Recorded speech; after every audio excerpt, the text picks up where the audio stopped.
lovely evening here at the Jenkins. There's Gracie and Jim enjoying their favorite new tunes on the radio. And old Mr. Jenkins relaxing after a hard day's work at the nuclear power plant. But where's Mrs. Jenkins? Oh, there she is, whipping up something in the kitchen, and boy, it sure looks good. Banana Trifle? Why, that's Mr. Jenkins' favorite.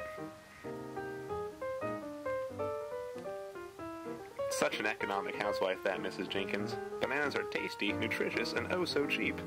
Come to the table, everyone. Mom's made a treat for us all. By golly, Mom, those bananas are sure sweet.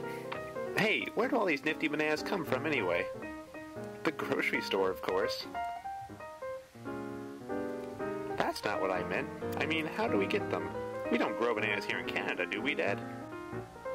Now, Gracie, don't you worry your pretty little head over it.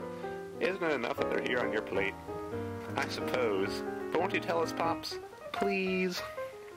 Well, fine. You see, kids, bananas can only be grown in hot countries. Most of the bananas we eat come from Central and South America. The biggest producers are Ecuador, Costa Rica, and Colombia. They're grown on big farms and need lots of people to look after them. Sometimes whole families help out. Even the kids? Especially the kids, Gracie. They get to go to work with their folks every day of the week. Tell us more about the bananas, Daddy. If they come from so far away, they must be awfully expensive. It's quite the opposite, dear. You see, it's the economic race to the bottom, as it were. What's that, Daddy? Well, I don't expect you'll ever need to know about economics, Gracie, except maybe home economics. But I'll explain it anyway, for Jim's sake.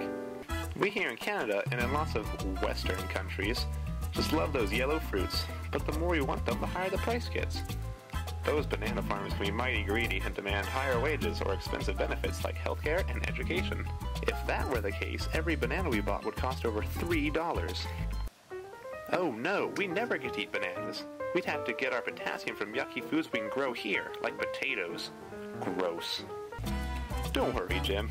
If one country's bananas cost too much, we'll ask a different third world country to grow us some cheap ones and start buying from them.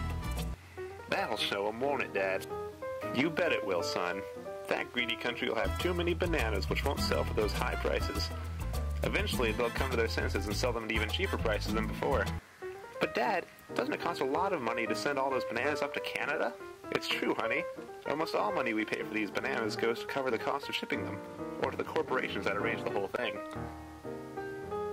But if none of that money goes to the banana farmers, don't they get poor and hungry? Hungry? How could they? They can eat as many bananas as they want. Now kids, finish up your dessert. There's plenty more where that came from. Good night, Jenkins family.